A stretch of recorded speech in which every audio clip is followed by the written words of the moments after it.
Hello, friends, and welcome to Revisiting Sunnydale. I am one of your hosts, Camila. Marcella will be joining us later on in the previously recorded episode that we had. See, we had some technical difficulties, and for some reason, the first half of the episode did not record. We have the second half, but all silence on the first end of it. So what I'm going to do is I'm going to try to fill you in as much as possible, and then we can get into the original recorded episode. So, thanks for joining us again. We appreciate you. So let's get into this. This is for the episode The Harvest, Season 1, Episode 2, which is the continuance of the two-part. This is the second part of the two-parter for Welcome to the Hellmouth, Season 1, Episode 1. The original air date for The Harvest was March 10th, 1997. It was written by Joss Whedon and directed by John T. Kretschmer. And this also has a guest star, an important guest star of Brian Thompson, who will return to Buffy in Season 2 as the judge. So let's see if I can't get you caught up. So if you remember, we left our Scooby gang in peril at the end of Welcome to the Hellmouth. So the beginning of this episode, Buffy saves Xander and Willow from Darla and her posse.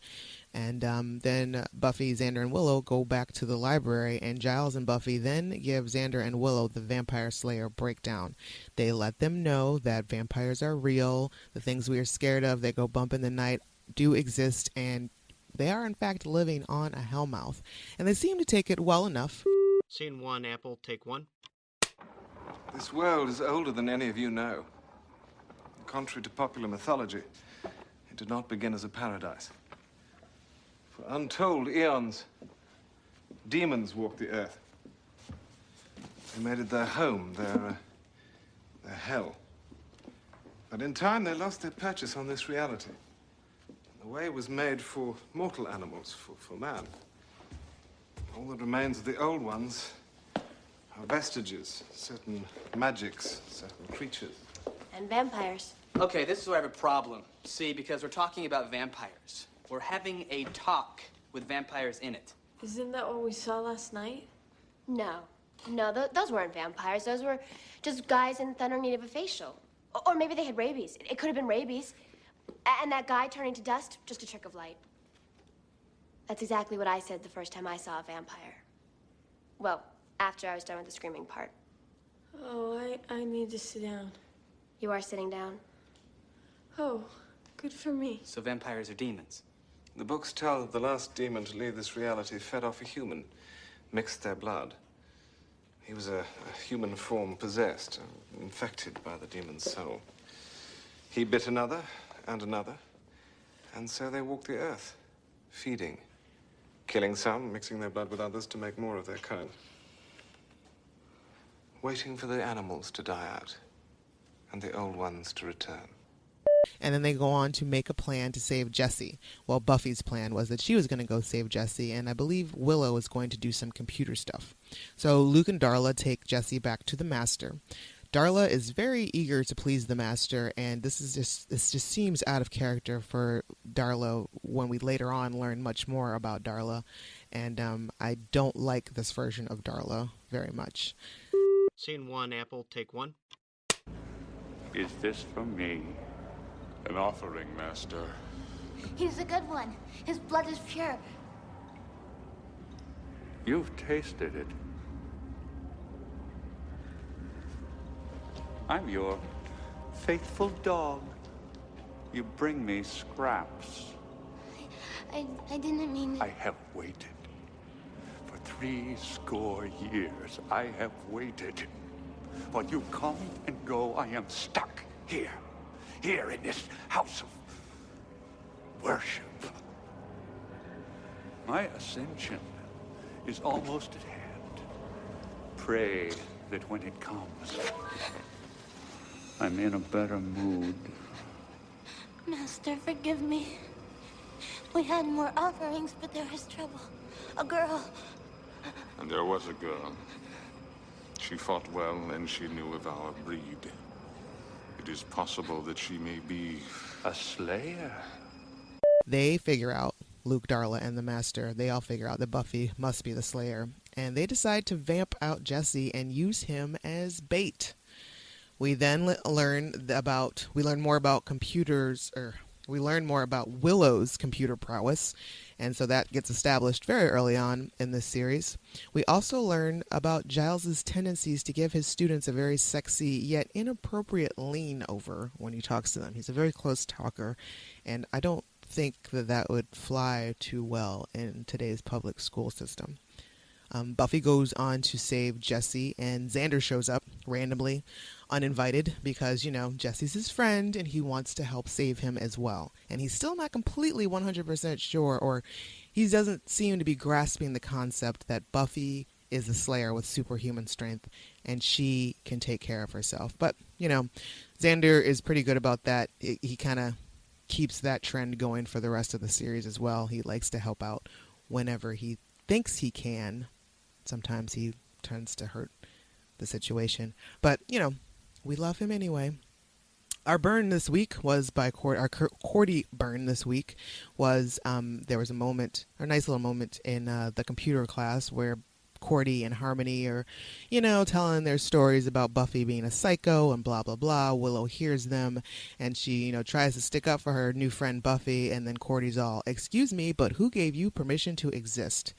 And one of these days, I would love to be able to use that burn on someone. So we move on. Jesse gets his new vamp shoes, tries them out on Cordy, and when Luke and Darla decide to use the bronze as an all-you-can-eat buffet, which this happens more often than not in the Buffyverse. And I think we're caught up. So thanks for sticking with me, and I think we're going to slide into the original recorded episode. Please follow Revisiting Sunnydale on Facebook. We are working on a website, and eventually we'll get a Twitter going. And please let us know who you are, and if you're enjoying the episodes. We want to hear from you. We want to hear from the listeners. So thanks, and here we go.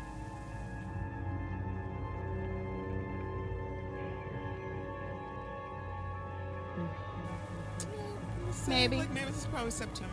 Yeah, October. we'll say 8 or 9 o'clock. Yeah. So 2 hours. It's probably not even midnight yet, Luke. No, it's not. And yeah. And wow, you're dumb. He's just dumb. You deserve to be a dust. Another question as to why. How did he make it to be top minion? Exactly. Over Darla. So he's the dusting in this episode. So the polyester pant wearing man that kidnaps Willow. Buffy dusts him in the first one. Mm-hmm. And I think he's the only vampire that gets... I think he's the only vampire that gets dusted in the first one. And is Luke the only one that gets... Or does Buffy kill a couple minions? Oh, no, Jesse. Oh, that's right, yeah. Xander stakes Jesse. I thought there was a couple minions. And I think I think she kills a couple minions. Maybe Giles gets in a dusting, maybe? Maybe we should do a stake count. A stake count. Mm-hmm. I like it. So, trusted listeners, in the first one, I think we only had one. Mm-hmm. And in the second episode, I think we may have 4. Let's maybe go with 5. 4. That sounds about right. That's this week's dusting. I like the way the vampires explode. It's the way you see the skeleton right before they blow up. It's a really good graphic. Yeah. I like it. And did we kind of keep it that way, right? Mm-hmm. It changes as to where the staker no longer has to stand completely still. Yes. Like by the time we get to the Yes. I love that. My favorite is in season 3, there's a Cordelia staking where she very, very slowly stands still, holds it for like a full 30 seconds, and then pulls back. And you're, okay, Cordelia, overcompensating on that. That was very, very Slayer-like. But yeah, the special effects didn't really catch up until season 4. I can't wait till we get there. I know. What would be your favorite season? Do you have one? I do. I think it's season 2. I think it's Spike. Right. Spike and Drusilla. And Angelus. Right. Exactly. Make that up trio. season 2. Yeah. God, that was the best combination of like Big Bad. Faith comes in a close second with season 3. But, and Naked Spike comes in a close third with season 6. But still, it's like Drusilla, Spike, Angelus. Mm-hmm. Now that's a big bad. Yeah. Each season has a big bad. Right. And Spike and Drusilla were not supposed to be the big bads. But they're so good. They're amazing. They're so good. I can't wait to get there. Oh, man. So there's actually 12 episodes in season 1. Okay. All right, 12 episodes. 12 episodes of season 1. And it went by fast. Like I said, I started with The Witch, which is our next episode. Mm-hmm. And I was in it from The Witch on. You're immediately brought in. You're really reined in. Well, there's something was it the comedy, special. or Yeah. was it It's the quips and the pop culture references, and I don't find it to be that scary. I've never thought it was scary. No, the only one I've ever thought scary was Hush. Yeah. That one freaked me out. I didn't like a lot of, like, Hush was very, very creepy. Extremely well done. And yeah. But yeah, it did exactly what it was supposed to do. Mm-hmm. It was to terrify the pants off us. But on a whole, Buffy's not scary. No. So if people aren't watching it because they think it's super scary, it's not. Which that always makes me laugh when I talk to people and they're like, oh, I never watched Buffy. I don't do scary things. I'm like, Buffy's not scary. Buffy's not scary. It's like there's really nothing. Like there's monsters and creatures, but still, it's just not. I've never found one to be scary other than the Gentlemen. Yeah, the Gentlemen are awful. Yes, they are horrifying. I don't even like the Pop Funko's adorable though. I will say that the Pop Funko Gentleman is adorable. But no, they're terrifying. But nothing in season 1. The villains are they're funny.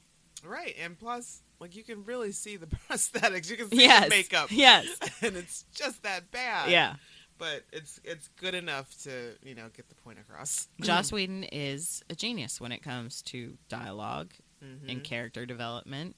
Yeah, I think that stuff overstates everything. Like any part that could possibly be scary. Mm-hmm.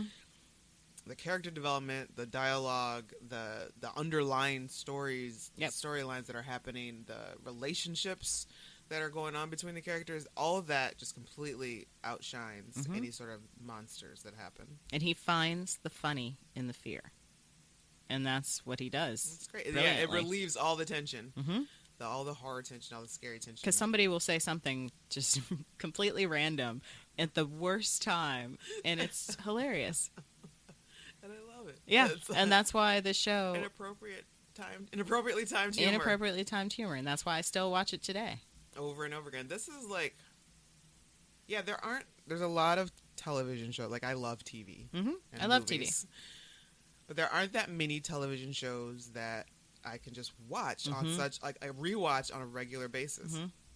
Now, Angel falls in there, but... Not as much. No, exactly. And it only happens like, well, I've started rewatching Buffy. Like, why not throw Angel in the mix too?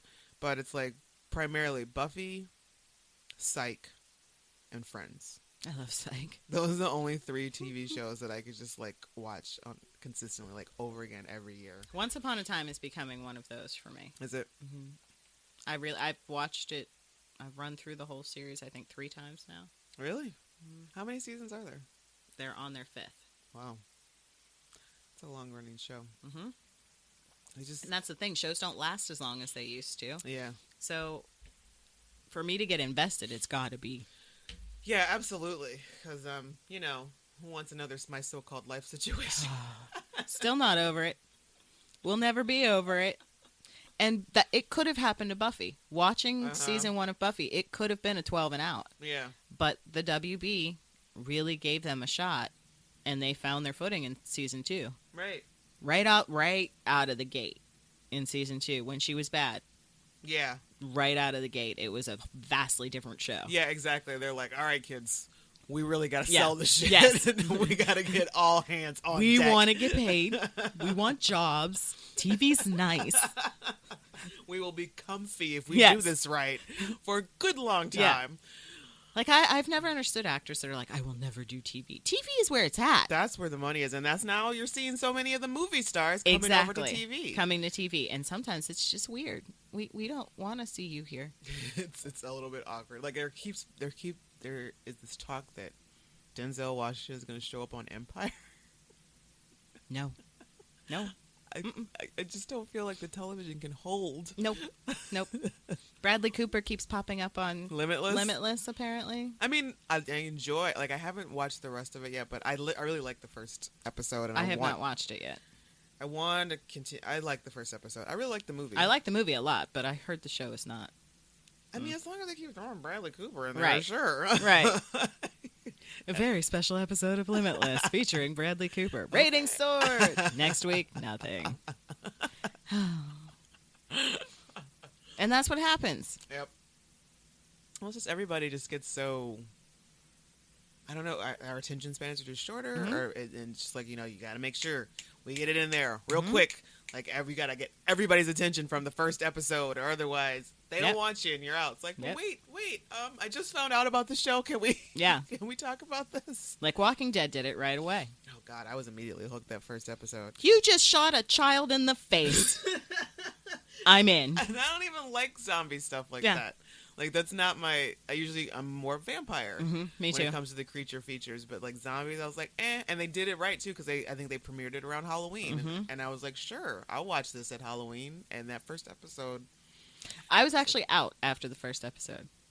Really? Yeah, I had a big problem with Morgan not killing his wife. It bothered me that he kept letting his zombie wife just keep coming back. No parent would let their child go through that every day. It's gotta shoot her in the face. Yeah, that's like that's a weak-willed. And you paid for it. Spoiler alert. Spoiler alert. You paid for it. So that's why I kind of got back into it. I was like, ha ha! Vindication! Ah ha ha! But no, after, like, Walking Dead will suck you in. Yeah. And that's what a lot of shows don't have that. Right. I don't really rewatch Walking Dead. No, I've tried. Well, it's just so, you're like, whoo! Ooh, I can't do it again. I can't. But Buffy, a lot out of you. I watch Buffy when I go to sleep. Yeah. Because I can run it. I've seen it so many times. Yeah. I can close my eyes and still watch it. Yep. I can quote along. I can randomly pick out guest stars. Uh-huh. It's just one of those that it's just we don't have one every now. Time. No. Like Vampire Diaries is fun to watch. I couldn't sit through it again. But I had to stop. You know, it's not going to be long term. No. Like Buffy. No, and they try. They try with like some humor in there, but it's not the same. It's not the same. Joss Whedon. Nope. You don't have Joss Whedon. Julie Plemons, she's great, but she's not Joss Whedon. Not the same, my friends. Now Damon Salvatore. I'll try to watch just about. I mean, it's difficult not to watch, you know, Ian Smoldenhottie. Right. I think that people like characters like Klaus and Damon all come from Spike. Yeah. He was really the first uber cool, hot, sexy. And not that, like, stupid Victorian era sexy vampire. Yes. He was not Lestat. The one who was like, I will mesmerize you with my eyes. No, he was Sid Vicious. Yes. He was Billy down, Idol. dirty punk. Yeah, and that's exactly what, like, Damon and Klaus are more geared towards. And Eric on True Blood. Oh, God! All the best vampires are bad. But redeemable. Yes, exactly. That's a really good point. Yes, those are all the best. Yep. Angelus. Who cares about Angel? Give me Angelus. Absolutely. I want Angelus. You can have Angel, Buffy. You can have him. Bring back Angelus. Yes, the leather pants. I can't remember. Oh my God. Do you remember like how geeked we were every time when like Angelus would leather come pants? Back? He's got the pants. Does he bring out a cigarette? Is he smoking? Is Angel smoking? It's Angelus. He was so much better. So season 1 was hard to get through. But if you stuck around, it paid off. Yeah. Because it gets better. Right. No, it absolutely does. And then it gets a little worse. But it's not like, you know, season 1 is the worst. No. Season 1 of anything I've ever seen. No. And it does. Like, because season 1, though, are the episodes that I've seen the least out of all of them. When people ask me what my least favorite episodes of Buffy are, season 1 doesn't even enter the list. They're all from season 2. Really? Mm-hmm. All 3 of my least favorite episodes are from season 2. What are they? Ted. With John Ted Ritter. was season 2? Yeah. Okay. Bad Eggs. Ugh. It's just bad. That is a bad one. And Go Fish. Ugh. Yeah. That makes me, and I don't know if I guess it's just the subject matter, but it makes me feel like I'm like smelling or tasting. Yes. fish. Yeah, I don't like it. Yeah. Even though Wentworth Miller. And Shane. Oh yeah. Shane Black. Shane Black? Not Black. No. Shane what is West. his? Shane West. Yes. That's what it is. That's right. He's one of the swim team. Yep. And Xander and a Speedo. Xander and a Speedo. Oh, Xander and a Speedo. And Jonathan peed in the pool. That has a very season 1 feel to it. It does. All 3 of those episodes have a very season 1 feel to it. They do. Like, because not paying it, I would have thought those were season 1 if I wasn't paying attention to it. Yeah, those absolutely were season 1 feels. Yeah. Like, each season has, like, I don't know if it's like a hue, like a color hue, or has something that I visualize every time I think about that season or an episode from that, which is usually how I'm able to pinpoint which episode is coming from what season. And it's just weird. I don't know why they did that, and I think they stopped doing that maybe around season 5. Well, each season definitely gets lighter. Yeah. Every season is lighter than the one before it. Yep. Their content gets darker, but the filming gets lighter. Exactly. For some weird reason. And it's like, and I feel like 6 feels red to me. Yes. 6 is very red. There's a lot of red. Even in the wardrobe, like, there's just a lot of red in 6. Interesting. But 1, let's see, so the harvest ends with, of course, Buffy saving the day. Da-da-da-da. She, as we said, she kills Luke. And the master is so upset. He's screaming in his hovel because he can't bust the barrier. What is this? She walks free when I should be drinking her heart's blood. Yes. Yes. And then he just kind of pouts for a couple episodes. Yeah.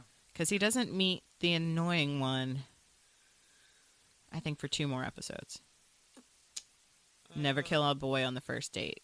Right. That's when that one shows up. Mm-hmm. Yeah, because they're going and searching around for the dead body or whomever.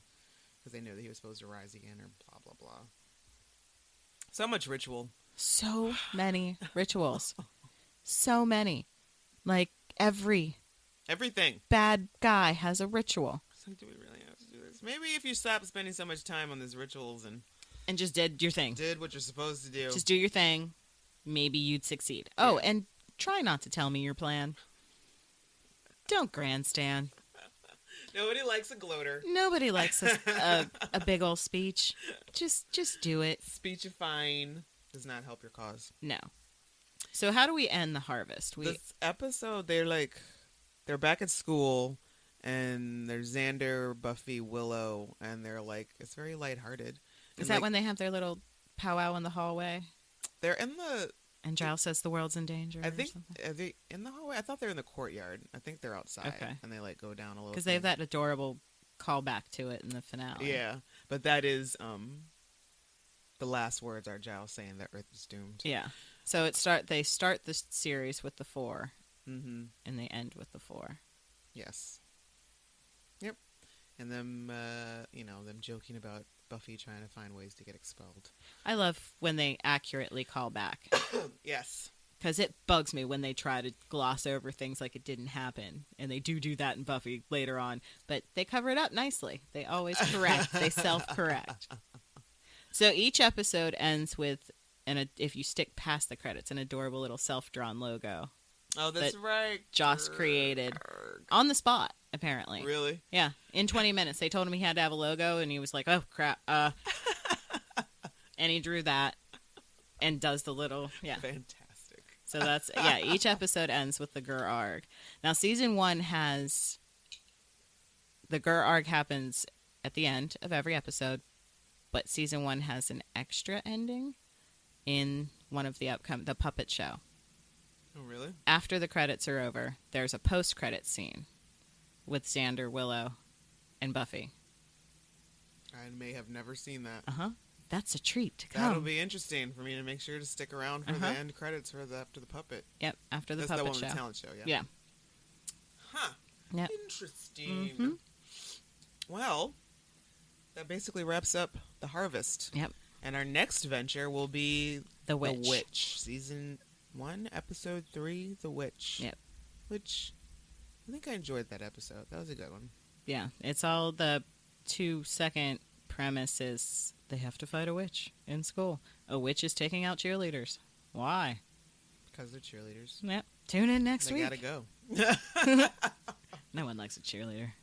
All right, guys. Once again, I am Camila. And I'm Marcella. And please check out the Facebook page at Revisiting Sunnydale. And we want to hear, what are your thoughts about The Harvest? What was your favorite Cordelia Byrne? Because she has so many. She's so many good. Great ones. She's so good. Just sometimes I would like to be in a situation where I can. Oh yeah. Ask be somebody. that honest. Yeah, exactly. Like, with someone. Who gave you permission to exist? Yeah. My favorite is her tact. Cordelia, have you ever actually heard of tact? Tact is just not saying true stuff. So good. All right, guys. We are out for now. See you next time.